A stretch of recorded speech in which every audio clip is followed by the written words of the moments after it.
الذي نحمده ونستعينه ونستغفره ونعوذ بالله من شرور أنفسنا وسيئات أعمالنا من يهده الله فلا مضل له ومن يضلله فلن تجد له وليا مرشدا أشهد أن لا إله إلا الله وحده لا شريك له وأشهد أن سيدنا محمدا عبده ورسوله لا نبي بعده رب اشرح لي صدري ويسر li amri wahlul 'uqdatam min lisani yafqahu qawli. Bapak-bapak, ibu-ibu, adik-adik, anak-anakku sekalian, hadirin hadirat yang besar tak dihimbau gelar, yang kecil tak dapat disebut nama, encik-encik, puan-puan, tuan-tuan, jemputan majlis, insyaallah kita semua hamba-hamba yang dimuliakan Allah Subhanahu wa taala. Amin ya rabbal alamin. Hadis yang akan kita bahas, kita kaji subuh ini disebutkan dalam kitab Sunan At-Tirmizi. Diriwayatkan dari sahabat Nabi yang utama, yaitu Sayyidina Abu Bakar Siddiq radhiyallahu anhu. Beliau lahir 2 tahun 6 bulan setelah peristiwa Alam tara kaifa fa'ala rabbuka bi ashabil fil. Fil, gajah. Ada seorang bernama Abrahah, dia ingin mengalihkan pusat ibadah yang ada di kota Makkah Al-Mukarramah. Makkah ini sebagai pusat ibadah sekaligus pusat bisnis. Li ilafi Quraisy, perjalanan orang Quraisy. Ilafihim rihlatash syita', perjalanan musim syita, musim dingin, wasayf, musim panas. Maka pada saat musim dingin, orang-orang Arab itu pergi berdagang ke Yaman. Posisi Yaman di bawah. Wasayf, musim panas, mereka pergi ke atas negeri Syam, Yordania, Suriah, Lebanon, Palestina. Makkah di tengah. Pada musim haji mereka berkumpul semua di Makkah, padang Arafah. Orang kalau sudah banyak berkumpul di sana, ada transaksi, bisnis jalan. Nah, ini yang diintai oleh Abrahah. Bagaimana kalau kita alihkan, kita buat Ka'bah di Yaman, maka yang asli ini kita hancurkan.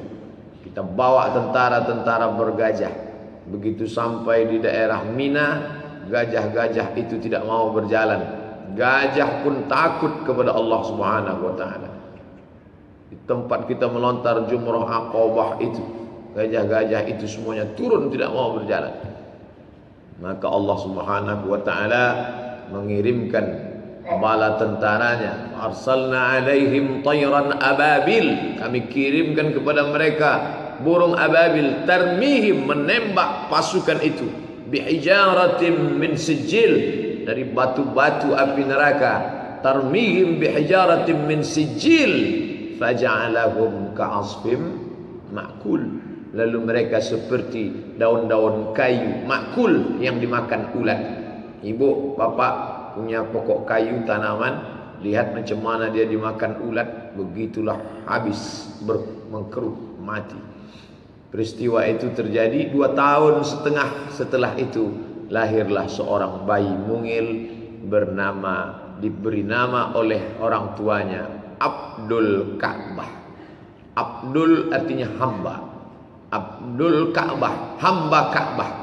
Saking kan orang Arab Quraisy itu memuliakan Ka'bah, maka anaknya dikatakannya Abdul Ka'bah. Nama laki-laki yang memberi nama Abdul Ka'bah itu Abu Quhafah. Abu Quhafah punya anak laki-laki, dia senang bukan main. Maka sebagai bentuk kesenangannya, dia katakan, anakku ini ku beri nama Abdul Ka'bah. Anak ini memang dari kecil fitrahnya sudah baik. Sebelum masuk Islam dia tidak pernah minum khamar. Aisyah radhiyallahu anha, anaknya, mengaku, ayahku Abu Bakar Siddiq sebelum ayat khamar turun, ya ayyuhalladzina amanu, wahai orang beriman, innamal khamru khamar, wal maisir judi, wal ansab, menyembelih binatang untuk berhala, wal azlam, mengundi nasib, rijsun, najis, min amali syaitan, perbuatan syaitan, fajtanibu, jauhi. Sebelum ayat itu turun, padahal orang Arab Quraisy minum khamar itu sudah seperti minum teh manis tempat kita. Makanya ayat pengharaman khamar, at-tadarruj fit tasyri', tidak langsung ayat khamar itu turun orang beriman haram minum khamar. Nah, kenapa? Karena orang Arab memang bukan main suka minum khamar. Khamar itu apa Pak Ustaz? Khamar itu adalah anggur. Anggur, segala anggur dicampur, diaduk, dipijak, diinjak, disaring, cairannya itu dimasukkan ke dalam botol gelas, ditutup selama seminggu. Setelah itu melewati proses fermentasi berbuih, muncul zat baru yang disebut dengan alkohol. Alkohol bukan bahasa Arab walaupun pakai al. Alkohol, almari, alpokat, aluminium itu bukan bahasa Arab. Muncul zat baru, alkohol. Itulah yang disebut haram itu. Khamar diambil dari kata khimar, kain penutup kepala perempuan supaya rambutnya tak nampak. Di dalam, mohon maaf, di dalam hijab ibu ada kain penutup supaya rambutnya tak nampak, itu namanya khimar. Kain penutup kepala disebut khimar. Kenapa? Karena dia menutup kepala. Tapi kalau dia menutup isi kepala disebut dengan khamar. Kalau sudah diminum dia, orang tak lagi bisa membedakan mana kawan, mana lawan, mana musuh, mana tetangga, mana sahabat, mana bini dia, mana bini orang. Karena dia sudah minum khamar. Nah, orang Arab Quraisy minum khamar itu biasa saja. Kelebihan Abu Bakar Siddiq radhiyallahu anhu, dia tidak pernah minum khamar. Jadi orang ini sebelum masuk Islam pun sudah baik. Jadi kalau kita ketemu ada kawan non muslim, orangnya baik, tidak mabuk, sopan, itu seperti Sayyidina Abu Bakar Siddiq radhiyallahu anhu. Baik. Maka tinggal mengajaknya lagi. Makanya Nabi sallallahu alaihi wasallam itu pada hakikatnya mengumpulkan orang baik-baik. Ini subuh ini berkumpul, ada orang baik dari Panam, ada orang baik dari Kulim, ada orang baik dari Rumbai, ada orang baik dari Bangkinang, ada orang baik dari Pelelawan. Berkumpul, orang baik ini bersatu. Dipersatukan orang-orang baik itu dengan ikatan syariat Nabi Muhammad sallallahu alaihi wasallam. Lalu kemudian ketika dakwah Islam datang, maka kalau dikatakan siapakah orang yang pertama masuk Islam? Khadijah Pak Ustaz? Oh enggak, yang pertama masuk Islam Ali bin Abi Thalib. Oh enggak, yang pertama masuk Islam itu adalah Abu Bakar Siddiq. Semuanya betul. Perempuan yang pertama masuk Islam Khadijah. Anak muda, anak kecil yang pertama masuk Islam, maksud anak kecil yang belum akil baligh, Ali bin Abi Thalib. Orang tua dewasa yang pertama masuk Islam Abu Bakar Siddiq. Mulia Abu Bakar itu Pak Ustaz. Cukuplah kemuliaannya bahwa dia diabadikan dalam Al-Quran. Mana ayatnya? Belum pernah saya baca ayat Quran. Ya Abu Bakar Siddiq. Tak ada. Cukup dengan ayat idhuma. Satu orang huwa, dua orang huma. Idhuma, ketika dia berdua, fil ghari, di dalam gua. Idh yaqulu li sahibihi, ketika dia berkata kepada sahabatnya, la tahzan, jangan kau cemas, jangan kau khawatir, jangan kau takut. Siapa yang berdua ini? Nabi kita Muhammad sallallahu alaihi wasallam bersama Abu Bakar Siddiq. Nama dia Abdul Ka'bah. Tapi kemudian setelah masuk Islam, dirubah Nabi namanya menjadi Abdullah. Abdul Ka'bah. Oh, ini nama tak baik. Menghambakan diri pada Ka'bah. Kita tak menyembah Ka'bah. Orang mengejek, tengok tu orang Islam menyembah batu. Kita taknya pernah. Ka'bah itu ibarat tiang pancang patok. Lalu kita salat menghadap sebagai penentu arah. Fawalli wajhaka syatral masjidil haram. Hadapkan wajahmu ke arah Ka'bah, al-Masjidil Haram. Adapun menisbatkan diri kepada Abdul Ka'bah, syirik, tak boleh. Maka namanya dirubah Nabi menjadi Abdullah. Nama yang paling bagus, nama yang dinisbatkan kepada Allah. Abdullah, Abdul Rahman, Abdul Rahim, sesuai Asmaul Husna. Abdul Muhaimin, Abdul Aziz, Abdul Jabbar, Abdul Somad, ada di ujung. Maka itulah nama dia dirubah. Tapi kemudian dipanggil dia dengan Abu Bakar. Bakar artinya anak gadis.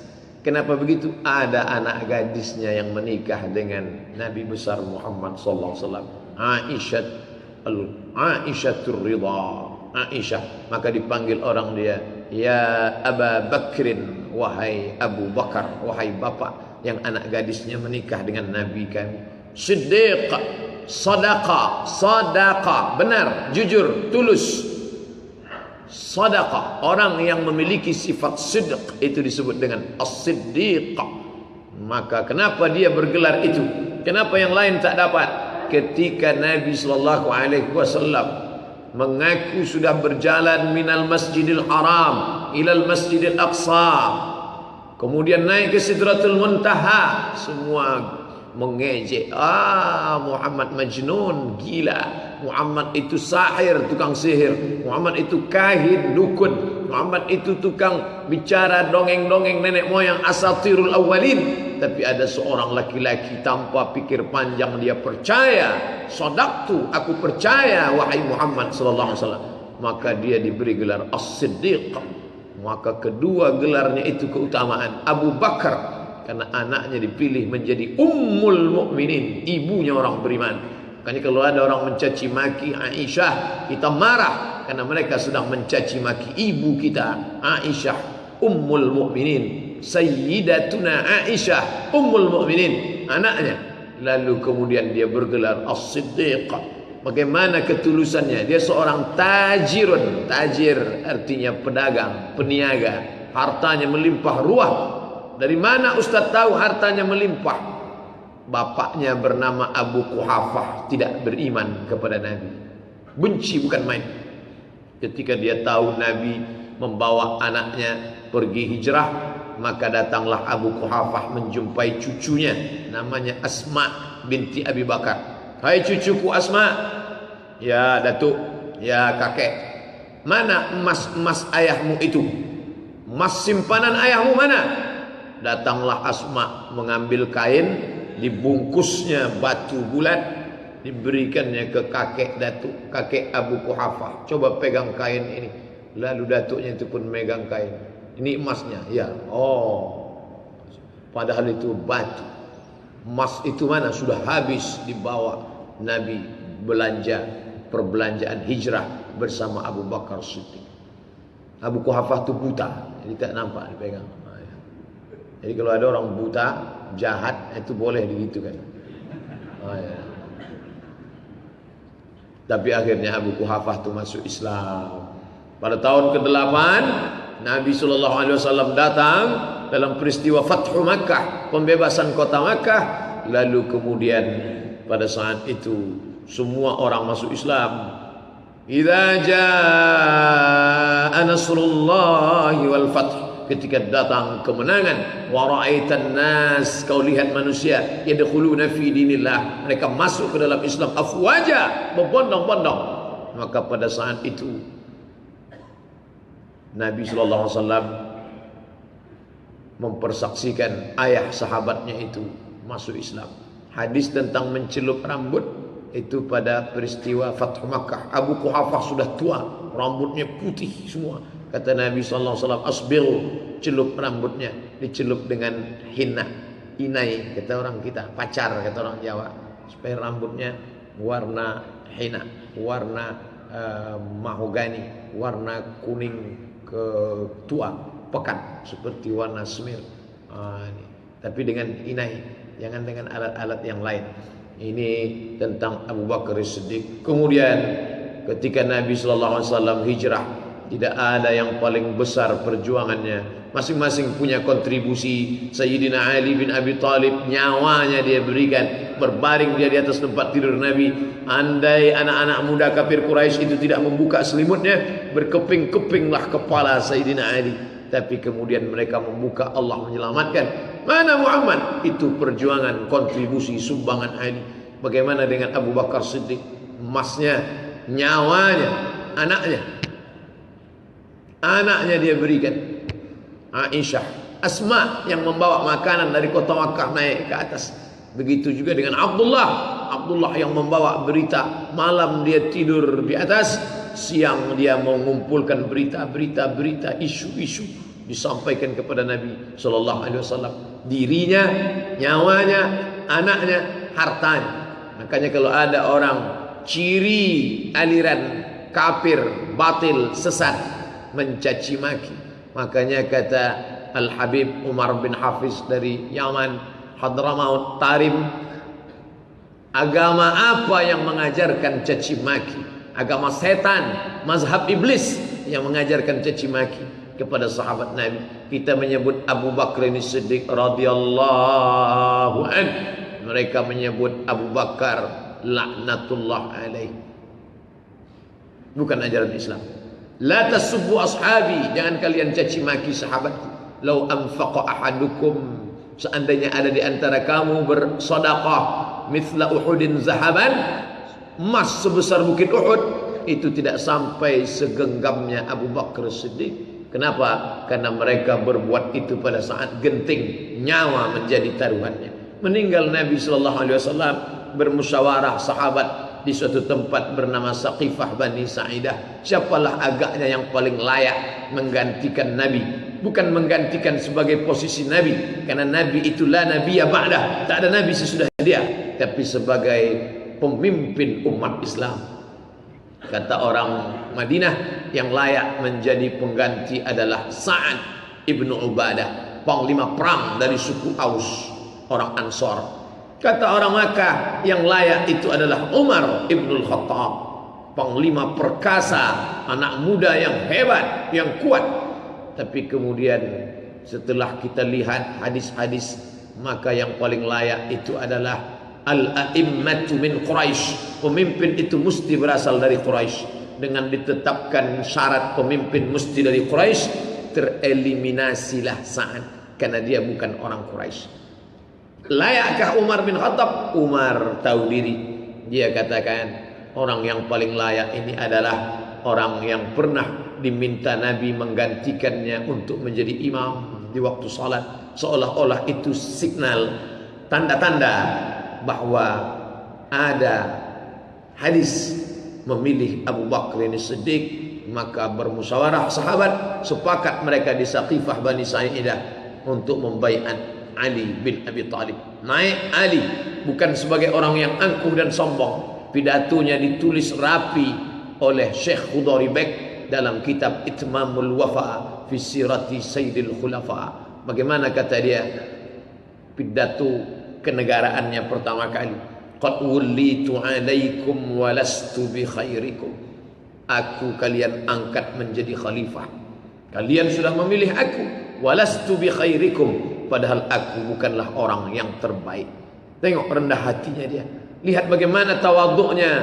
Orang yang dijamin masuk surga, orang yang utama bersama Nabi, gelar namanya diberikan Nabi, namanya diabadikan dalam Quran.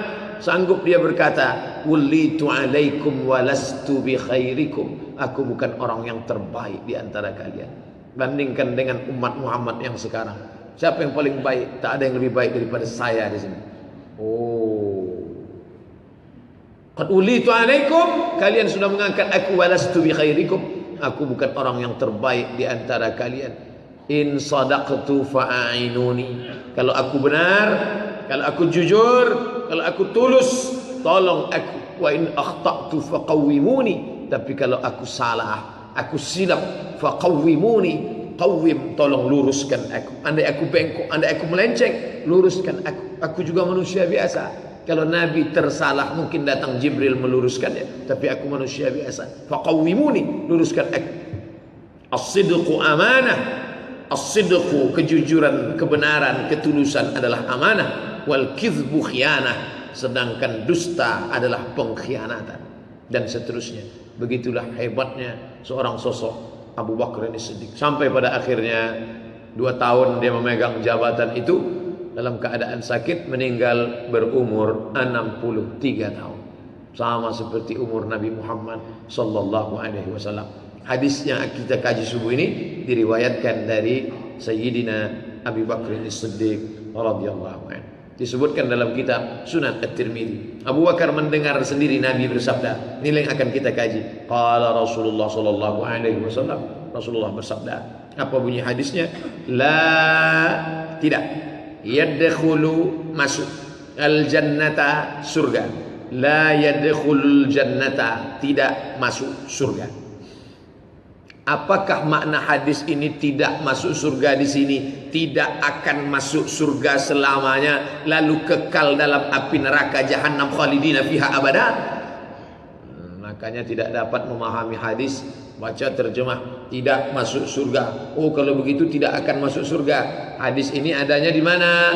Dalam Sahih Bukhari, Pak Ustadz. Kalau hadis itu ada dalam Sahih Bukhari, enggak paham isinya, buka kitab Fathul Bari, ditulis oleh Al-Hafiz Ibnu Hajar Al-Asqalani, atau yang ditulis oleh Badruddin Al-Aini, atau yang ditulis oleh Al-Qastullani. Kitab-kitab ini tidak disebut tafsir.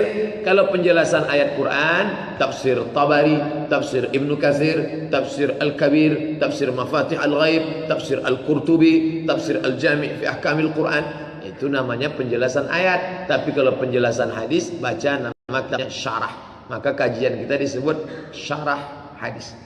Oh, hadisnya ada dalam Sahih Muslim. Penjelasannya sudah ditulis oleh Imam An-Nawawi, bermazhab Syafi'i. Nama kitabnya Al-Minhaj, Syarah Sahih Muslim Ibn Al-Hajjaj. Kebetulan hadis yang kita kaji ini di mana? Ada dalam kitab Sunan At-Tirmidzi. Maka buka kitab syarahnya Sunan Tirmidzi. Penjelasannya di mana? Ada, sudah ditulis ulama. Nama kitabnya Tuhfatul Ahwazi, Syarah Sunan At-Tirmidzi. Di sana disebutkan, la, tidak, yadkhulu, masuk, al-jannah, surga, tidak masuk surga. Maknanya bukan tidak masuk surga untuk selamanya. Dia tidak masuk surga dalam kelompok pertama. Kloter pertama dia tak masuk. Jadi dia tetap masuk surga, masuk juga. Terus kemana dia? Transit dulu. Wah, itulah yang kita tak mau, transit nih.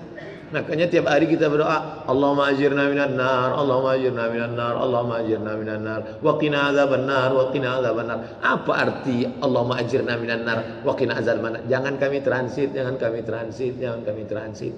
Naik pesawat yang langsung ajalah ya Allah. Wasiqal ladzina taqaw. Ketika orang-orang yang bertakwa itu dibawa, diiring, ilal jannati zumara, dibawa mereka ke dalam, masuk surga. Lalu kemudian begitu sampai mereka di pintu surga, apa kata malaikat? Wa qala lahum khazanatuha, berkatalah malaikat penjaganya, salamun alaikum, keselamatan untuk kalian wahai penghuni surga. Tibtum, kalian sudah berbuat baik. Fadkhuluha khalidin, masuklah kalian ke dalam surga. Mereka inilah yang diundang.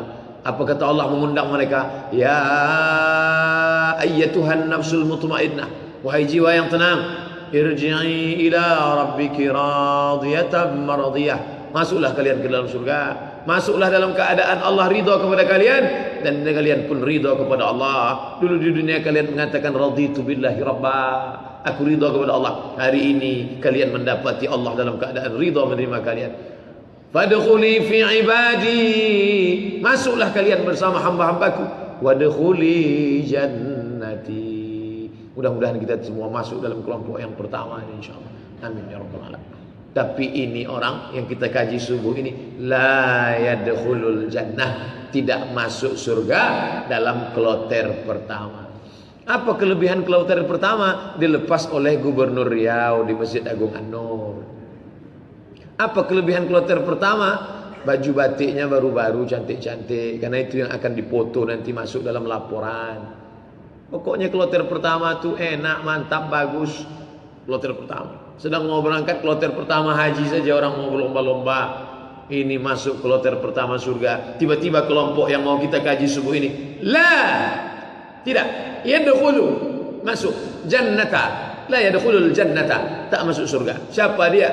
Banyak nanti Bapak Ibu kalau mendengar Ustadz mengaji tidak masuk surga. Loh, kok lain dengan yang dikaji Ustadz Somad? Mungkin dia ambil dari hadis riwayat lain yang kita kaji subuh ini. Makanya jangan beli buku kalau di ujungnya tidak ada HR, hadis riwayat siapa. HR Al-Bukhari, HR Muslim, HR Abu Daud, HR Tirmizi, HR Nasai, HR Ibn Majah, HR Malik, HR Ahmad, HR At-Tabrani. Nabi bersabda, di mana? Riwayat siapa? Makanya setiap kita mengkaji hadis, pertama kali kita bahas hadis yang akan kita kaji pada subuh ini disebutkan dalam kitab Sunan At-Tirmidzi, diriwayatkan dari sahabat Nabi Abu Bakr As-Siddiq radhiyallahu anhu. Nah, dalam hadis ini ada disebutkan 3. Kalau ada ustaz lain yang menyebut ada ini, dia ambil dari riwayat lain. Kalau riwayatnya sahih. Apa status hadis? Status kualitas hadis yang kita kaji subuh ini, kata Imam Abu Isa At-Tirmidzi, hadisun hasan. Hadisnya hadis hasan. Yang paling tinggi Pak Ustaz sahih, di bawah sahih hasan, di bawah hasan dhaif, di bawah dhaif maudhu, hadis palsu, tak diakui sama sekali. Tapi ini hadisun hasan.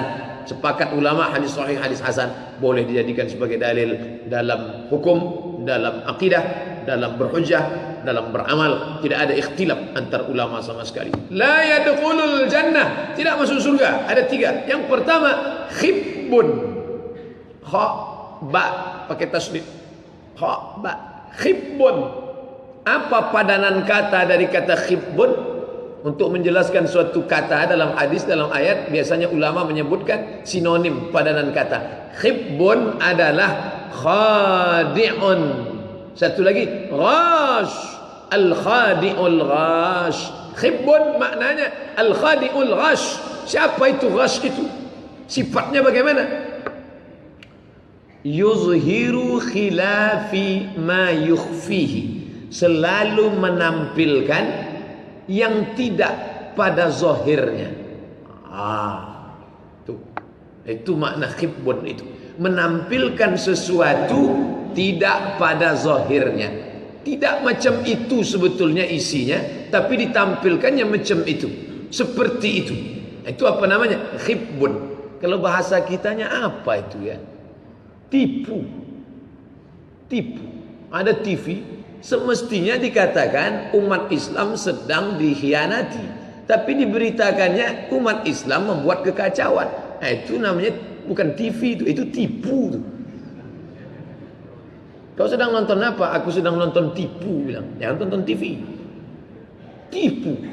Izharu, menampilkan, menunjukkan, memperlihatkan khilafi ma yukhfihi. Bukan yang tampak semestinya, tapi yang justru kebalikannya.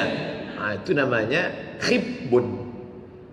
Saya pilih kata yang paling tepat untuk bahasa kitanya khibbun ini, tipu. Jadi kalau ada perempuan, sebetulnya dia hitam, tapi nampak putih betul. Itu khibbun itu. Tipu. Dan sekarang orang memang sukalah tipu-tipu ini. Baleho besar. Kenapa Bapak pilih dia jadi pemimpin? Cemanalah Pak Ustaz, dia yang paling ganteng nampaknya. Di baleho itu bukan main lagi perkasa. Begitu jumpa, lisu. Tipu. Ustaz ini sedang cerita siapa sebetulnya? Saya diundang di Jalan Duyung. Tablik Akbar Jalan Duyung. Datanglah saya ke sana mau tausiah.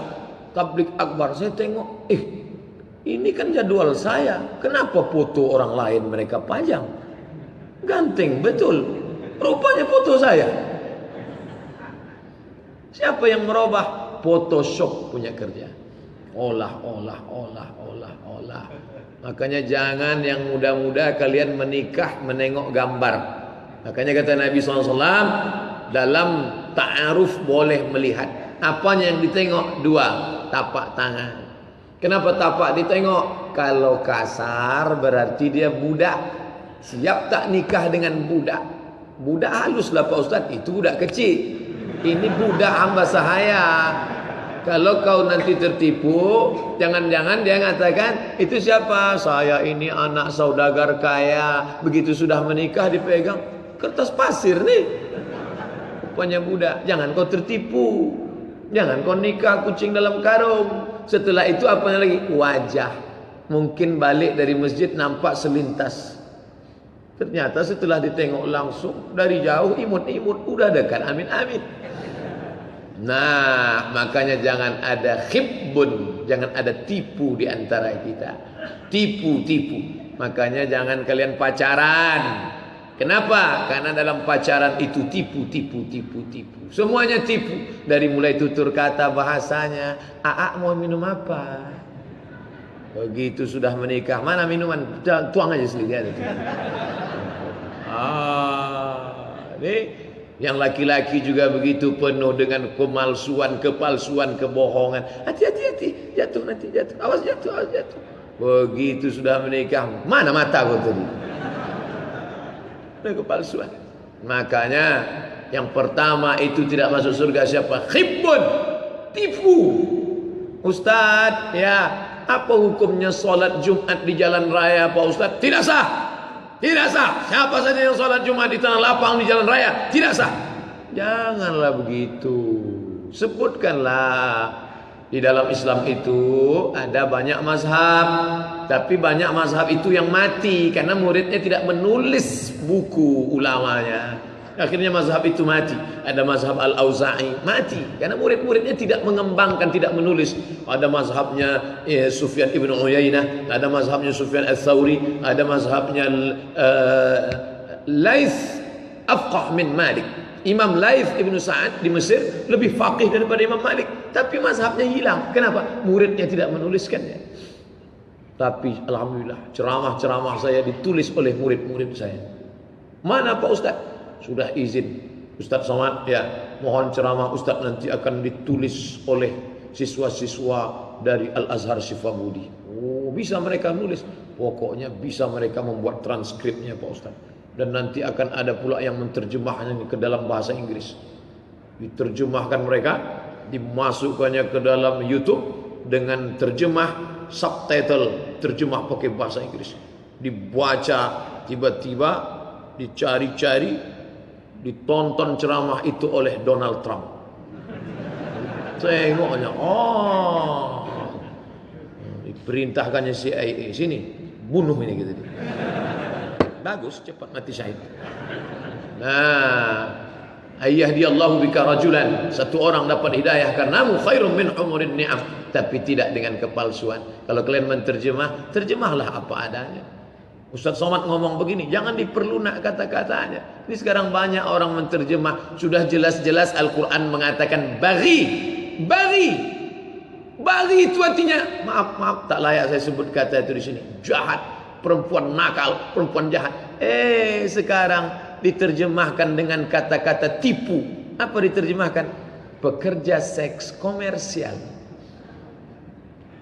Dulu tak begitu bunyinya itu. Dulu namanya itu jelek sekali, kasar. Ini dikatakan sebagai pekerja. Pekerja berarti dia profesi, berarti bayar pajak. Nauzubillah. Nah, tipu. Masalah sholat Jumat di jalan, di pasar, itu ada 4 pendapat. Menurut jumhur mayoritas ulama, Hanafi, Maliki, Hambali, Syafi'i, hanya mazhab Maliki saja yang menolak. Mazhab Maliki mengatakan mesti di masjid. Kalau tidak dilaksanakan di masjid, sholat Jumat tidak sah. Adapun mazhab yang 3, yang paling tua Hanafi, nomor 2 Syafi'i, nomor 3 Hambali, mengatakan dalam keadaan tertentu boleh sholat Jumat di tanah lapang, fada di tanah lapang. Misalnya akan ada aksi super damai 212 tanggal 2 bulan 12, maka nanti masjid-masjid akan penuh, dan kalau dipusatkan di satu masjid saya tidak muat, maka sholat. Ini tidak salahnya. Tapi ketika kita mengatakan ini tak boleh, kita sedang mengatakan melakukan tipu. Kenapa tak kita sebutkan semuanya? Kenapa kita tak sebutkan? Kenapa hanya yang kecondongan hati kita saja? Selama ini kalau Bapak Ibu tanya, Bapak Ibu yang terbaca saya dalam masalah ini ada 4, Hanafi, Maliki, Syafi'i, Hambali. Yang tahu saya hanya 2, Maliki, Hambali. Saya tak ingin dikatakan Ustaz apa tuh? Ustaz khibbun, Ustaz tipu. Ustaz, apa hukum bunga bank Pak Ustaz? Haram. Allah Pak Ustaz tolong. Tak ada tawar-menawar, haram. Nanti Ustaz kami bagi 50%. Ini sebetulnya ikhtilaf ulama. Ada juga sebagian tipu. Kenapa menipu? Sekarang semua tipu. Nah, lihat transkrip nilainya. Baik semua. Kenapa? Karena tipu, ditekan, wali kelas ditekan. Siapa yang menekan? Kepala sekolah. Pak wali kelas, kalau nilai anak-anak itu rendah, awas. Takut dia. Kepala sekolah pun keras begitu, ditekan juga oleh kepala dinas. Kepala dinas ditekan oleh bupati. Bupati ditekan oleh gubernur. Gubernur ditekan oleh menteri. Menteri ditekan oleh presiden. Kita ingin menampilkan bahwa kita orang hebat, orang cerdas, nilai tinggi. Tapi isi kropos, kopong, bolong, bohong.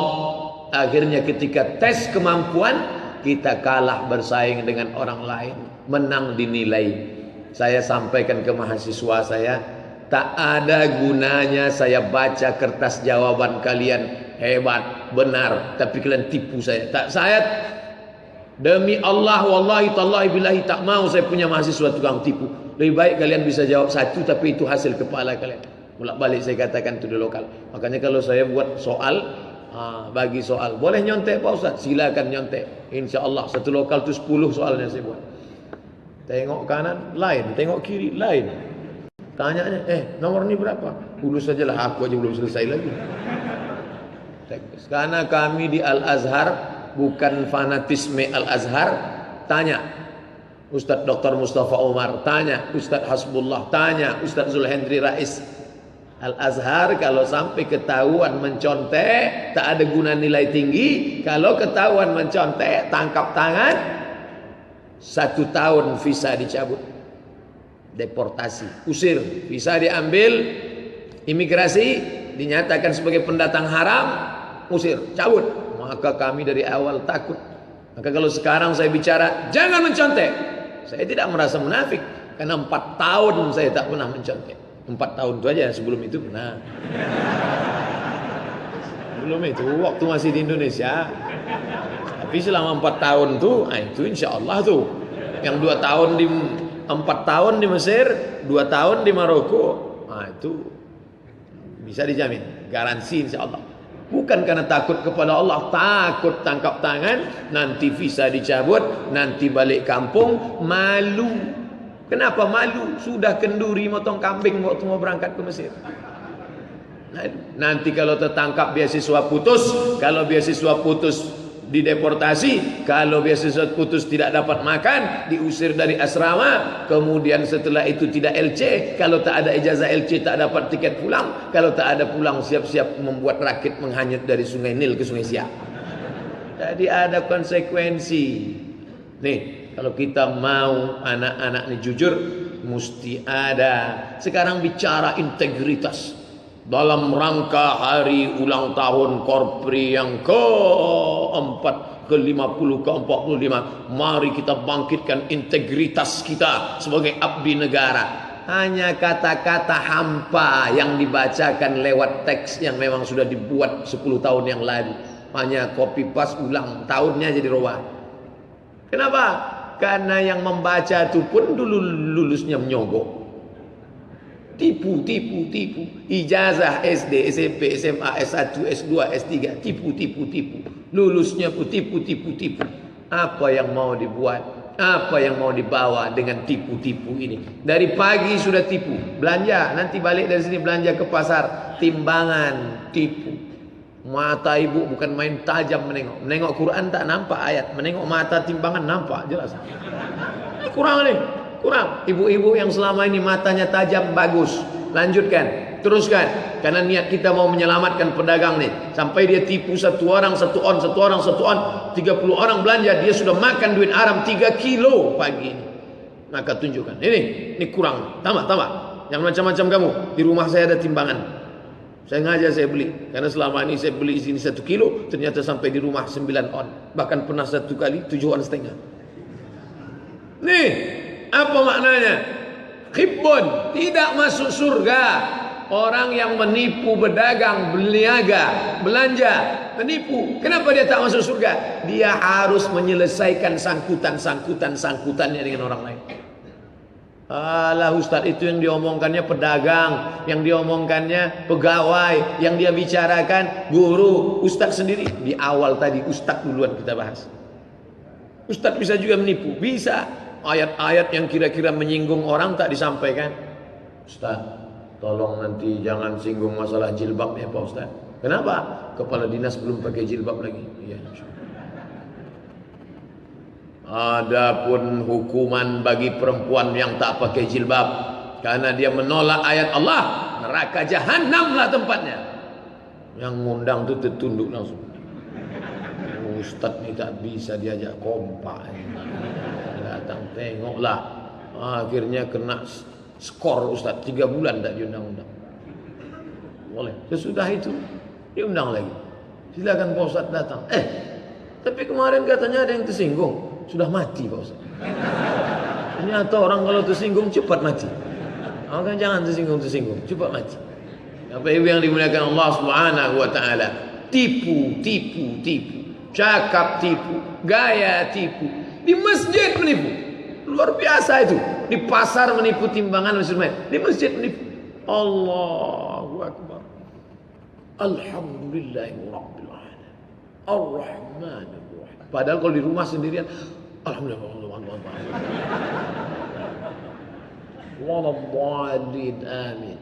Ar-Rahman 'allamal Qur'an. Padahal kalau di rumah kul huwallah satu nafas. Allah. La ilaha illallah. Kenapa kau tipu diri? Yukhadi'un Allah. Mereka sedang menipu Allah. Na'udzubillah. Bapak Ibu yang dimuliakan Allah, yang wajar-wajar sajalah. Hidup ini kalau menipu kita menderita stres. Kenapa Habib-Habib itu tidak pernah stres dengan pakaiannya? Saya lama menengok. Sorbannya sampai 7 lapis. Saya hitung lapisan di tepi Habib Umar bin Hafiz dari Tarim. 1, 2, 3, 4, 5, 6, 7. Habis itu pakai burdah lagi. Jubah 2 lapis. Di dalam putih. Yang di luar kadang coklat. Duduk. Kok dia tak risih ya? Kok dia tak kepanasan ya? Karena dia tidak tipu. Dia melaksanakan itu mengikut sunnah. Dia nyantai. Enjoy. Tak ada. Tapi bayangkan kalau orang pura-pura jadi ustaz harus pakai itu. Oh gatal sekali itu. Oh perlu kejap-kejap berkeringat. Maka hidup tidak perlu. Ya normal aja lah. Sebagaimana biasanya aja lah. Tak usahlah pakai pencitraan macam-macam. Dari mulai nilai, dari mulai gaya, dari mulai bicara. Makanya kalau saya diundang oleh kelompok dakwah atau sekolah, Ustaz tolong ceramah ke sekolah kami. Masalah apa? Masalah cara ceramah, gimana metodenya. Mohon maaf, saya tak punya ilmu tentang ini. Karena saya tak pernah belajar. Kalau mau belajar sama Ustaz kita ada spesialis tentang itu, Ustaz Maliki namanya, public speaking. Karena itu harus ada cara. Berapa kali ke kanan, berapa kali ke kiri, tangannya kapan. Assalamualaikum warahmatullahi wabarakatuh. Bagaimana? Saya tak bisa gitu. Dan itu ada ilmunya. Ada ilmunya itu. Saya tak menyalahkan itu. Memang perlu. Saat ini memang perlu. Bagaimana tampil begitu dilihat di TV itu, Masya Allah, berkilau cahaya wajahnya. Rupanya lampu terang benderang dari bawah. Apa ibu yang dimuliakan Allah Subhanahu wa ta'ala, jangan sampai yang pertama khibbun, tipu. Suami menipu istri, istri menipu suami, orang tua menipu anak, anak membalas tipuan itu. Bawahan menipu atasan, atasan menipu bawahan. Karyawan menipu direktur, direktur menipu. Tipu. Tak masuk surga. La yadkhulul jannah, la yadkhulul jannah, la yadkhulul jannah. Khibbun. Yang kedua, siapa yang tak masuk surga itu? Tidak masuk surga. Sama dengan yang pertama. Manna asal katanya minnatun, memberi. Tapi kenapa orang ini disebut mannan? Dia sudah memberi, diungkit-ungkitnya. Ya ayyuhalladzina amanu, hai orang-orang beriman, la tubtilu sadaqatikum, jangan kau batalkan sedekahmu bil manni, mengungkit-ungkit, mengungkap-ungkap. Mau kemana? Mau sholat? Di mana sholatnya? Di Masjid Raya An-Nur. Nanti tengok sebelah kanan ya. Apa di situ Pak? Ada keramik besar-besar. Kenapa? Itu saya nyumbang. Boleh berbuat, tapi bukan karena ingin dikenang, ditulis. Karena ada tulisan yang kekal abadi, tak akan mati. Walaupun cacing tanah sudah memakan daging, darah, tulang, urat, kulit.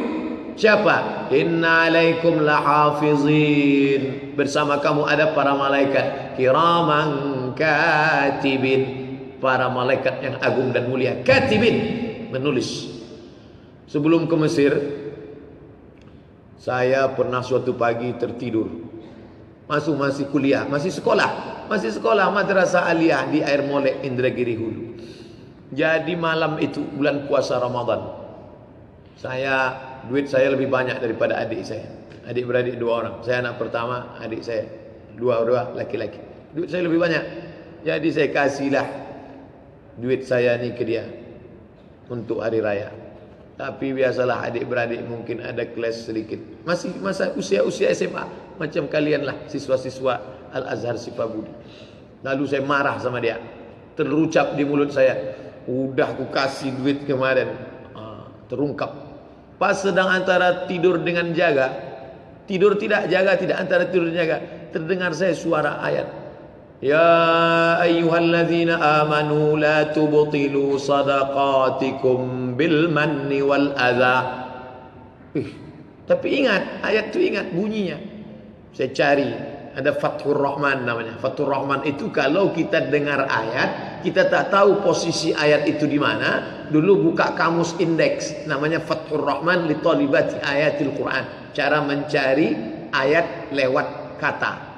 Zaman sekarang Fathur Rahman sudah tak dipakai orang lagi. Sekarang kalau mau cari ayat www.google.com. Zaman sekarang, zaman dulu tak ada. Saya cari, dapat ayatnya. Belum bisa bahasa Arab secara utuh, memahami ayat tak bisa. Yang paham saya dari itu, ya ayyuhallazina amanu, hai orang-orang beriman. La tubtilu, tengok terjemah Depak. Apa artinya? Jangan kau batalkan sedekahmu dengan mengungkit-ungkit. Astagfirullah, aku sudah mengungkit.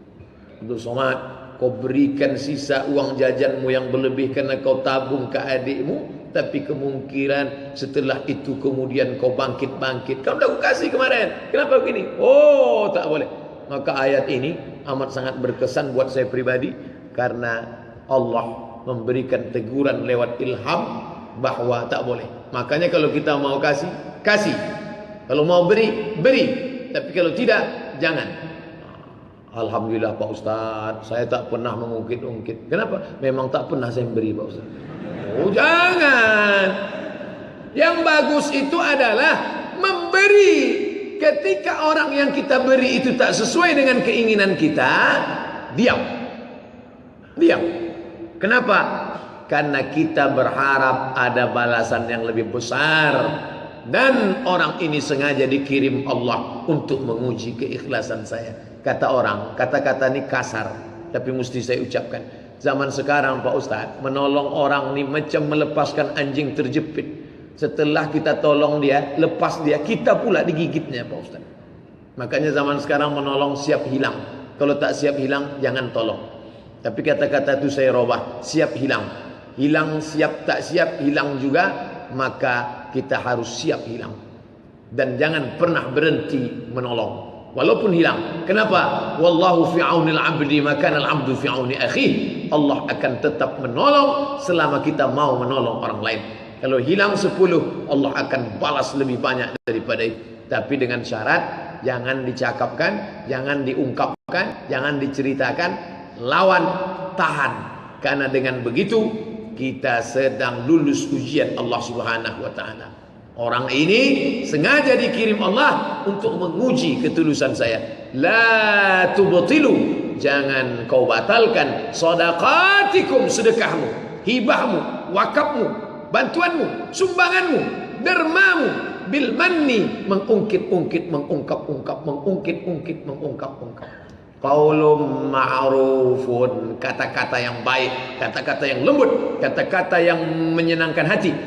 Khairun, lebih baik, min shadaqatin, daripada memberi, yatsba'uha adza, mengiringinya dengan kata-kata yang kasar. Mohon maaf ya Dik, saya belum bisa beri bantuan sekarang. Insya Allah nanti. Sudahlah tak ngasih, cakap pula, pantang, kasar, bukan main. Yang paling bagus ngasih kata tak kasar. Di bawah itu ngasih diam. Di bawah itu kata lembut, tidak ngasih. Yang lebih parah, udahlah tak ngasih, kata pula kasar. Manan, orang yang mengungkit-ungkit, mengungkap-ungkap pemberian. Yang ketiga, la yadkhulul jannah, tak masuk surga. Khibbun, orang yang tipu. Wala mannan, orang yang mengungkit-ungkit, mengungkap-ungkap pemberian. Wala bakhil, wala, tidak masuk juga. Bakhil, sudah semua tahu bakhil. Nama sifatnya al-bukhlu. Orang yang punya sifat itu bakhil. Bakhil itu apa artinya Pak Ustaz? Ada yang menerjemahkan bakhil itu pelit, ada yang menerjemahkan bakhil itu kedekut, ada yang menerjemahkan bakhil itu kikir. Terserahlah. Yang jelas bakhil ada kawannya satu lagi namanya syuh. Wa may yuqa syuhha, siapa yang terpelihara dari sifat bakhil dan syuh, faulaika humul muflihun, mereka itulah orang yang beruntung. Apa beda bakhil dengan syuh? Saya, bapak, kawan, sahabat, kita pergi keluar kota hari Sabtu malam Ahad. Jalan kita besok pagi. Oke. Begitu jalan sampai jam 12 azan berkumandang, kita pun mampir di masjid. Selesai sholat, ada rumah makan di samping masjid, kita pun makan. Makan gulai ayam, makan sate, ikan panggang, lengkap dengan jusnya. Setelah selesai makan, tiba-tiba satu orang di antara kita manggil, Mbak, sini Mbak, hitung berapa? Semua Pak, enggak, saya aja. Kalau ada di situ yang dia minta hitung, yang dia bayar punya dia saja, itu bakhil. Artinya dia tidak mau uang dia meleleh, melimpah kepada orang lain. Orang yang tidak mau uangnya, hartanya, miliknya melimpah kepada orang lain, itu namanya bakhil. Ada yang lebih parah daripada bakhil? Ada. Satu lagi. Ketika tiba mau membayar, sakit. Supaya punya dia dibayarkan orang. Itu. Bapak pilihlah selama ini kira-kira yang mana antara dua. Banyak orang sekarang berpikir kira-kira siapa yang mau ditanduk siang ini ya. Pagi tadi alhamdulillah selamat dapat nasi goreng dari Al Azhar Sibaburi. Nanti siang siapa mau ditanduk? Tinggal dua lagi yang mau dipikirkan, siang sama malam nanti. Bapak Ibu yang dimuliakan Allah Subhanahu wa taala, saya semester ini semalam habis khutbah Jumat yang lalu di Ar-Rahman angkatan 50, itu langsung ke kampus. Habis khutbah Jumat, karena mohon maaf Pak Haji, mohon maaf jam 1.30 saya masuk, harus balik ke UIN kilometer 15 jauh nih. Ini terlambat 1.30 langsung masuk. Setiap selesai khutbah Jumat jamaah ngajak, ayo makan Pak Ustaz. Pondok Bawang Pak Ustaz, Pondok Patin Pak Ustaz. Di sana ada baru rumah makan baru, ada gulai sampai ada kepala. Banyak. Semester ini masuk jam 1.20. Semester sebelumnya tak macam ini banyak. Dan semua jamaah itu baik-baik alhamdulillah. Ini selamat dari penyakit syuh, penyakit bakhil. Tapi dalam masalah lain, orang yang tidak mau melimpah hartanya, miliknya kepada rumah Allah, kepada anak yatim, kepada fakir miskin, kepada orang susah. Apa sebabnya? Penyebab orang bakhil karena mentalnya faqr. Orang yang faqr itu namanya fakir. Nama sifatnya bukhlu, nama orangnya bakhil. Nama sifatnya faqru, nama orangnya fakir. Mental fakir. Siapa yang menanamkan fakir itu? Asyaitanu ya'idukumul faqra. Setan menanamkan dalam dirimu faqra. Apa itu fakir? Kurang kaya, kurang banyak, kurang hebat, kurang tinggi, kurang panjang, kurang. Orang yang bermental fakir, berapapun hartanya dia tidak pernah cukup. Orang mental fakir. Sekarang di negeri kita ini banyak orang kaya bermental fakir. Karena orang fakir melihat 10.000 rupiah itu tidak pernah kecil. 10.000 itu besar. Karena kalau 10.000 itu tak ada, tak akan lengkap 1 miliar. Dia selalu mandang. Orang yang tak pernah mensyukuri yang kecil, dia tidak pernah melihat yang besar itu besar. Orang yang tidak pernah merasa cukup, dia tidak akan pernah mampu berbagi. Karena kalau ku bagi yang kecil ini, yang banyak ini akan berkurang. Siapa yang membisikkan itu? Syaitan. Asyaitanu ya'idukumul faqra. Setan menjanjikan kepada kamu kurang. Nanti kalau aku beli kepada anak, dia sudah pernah terpikir untuk membagi. Nanti akan kubawa ke panti jompo, ke anak yatim, ke fakir miskin, ke masjid, pembangunan masjid. Ada keramik yang perlu, ada atap yang bocor, ada yang bisa diganti, ada tiang yang patah, ada semen, ada batu, ada kerikil, ada keramik, ada kaca, ada kosen, ada kamar mandi yang mau. Tapi selalu mengatakan kurang. Bakhil, dia tak masuk surga. Kenapa? Karena dia sedang menahan zakat. Efek daripada orang yang bakhil, zakat tak mau dibayarkan, tega melihat orang susah. Maka yang 3 ini, na'udzubillah. Sebenarnya subuh ini Abdul Somad sedang menyampaikan hadis untuk dirinya sendiri. Hai Abdul Somad, sudah selamatkah engkau dari tipu-tipu? Sudah selamatkah engkau dari mengungkit-ungkit, mengungkap-ungkap pemberianmu selama ini? Sudah selamatkah engkau dari sifat bakhil, pelit, kedekut? Maka kalau kita sudah selamat, alhamdulillah. Pakai 3 ini untuk ke dalam. Saya tak mau setelah ini Bapak besok lusa ngomong ke saya, Pak Ustadz, rupanya kawan kita itu bakhil, Pak Ustadz. Dari mana Bapak tahu? Udah saya tes kemarin waktu makan siang. Oh, bukan itu tujuannya. Bukan itu tujuan kita belajar. Mau belajar fikih dengan Dr. Mawardi Muhammad Saleh, mau belajar tafsir dengan Dr. Mustafa Umar, mau belajar hadis dengan Ustadz Ahmad Tirmizi dan Ustadz Zulhendri Rais, mau belajar apapun, ilmu yang kita punya itu pakainya ke dalam. Tuba liman syaghalahu aibuhu an uyubin nas. Beruntunglah orang yang sibuk mengkaji dirinya.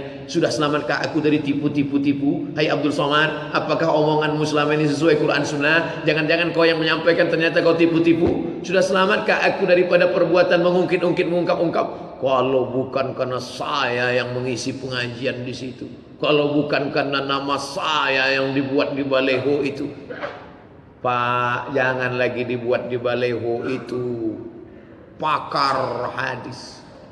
Bagus dibuat pakir hadis. Pakir itu tak punya apa-apa. Jangan lagi dibuat doktor, Pak. Bolak-balik saya buat, jangan lagi buat doktor. Alhamdulillah sudah selamat. Kok tidak memokak telinga. Makan tausiah malam ini. Kenapa kita perlu tipu-tipu? Saya tahu pengurus masjid tidak ada niat tipu. Kenapa dibuat nih Pak? Biar supaya jamaah ramai Pak Ustaz.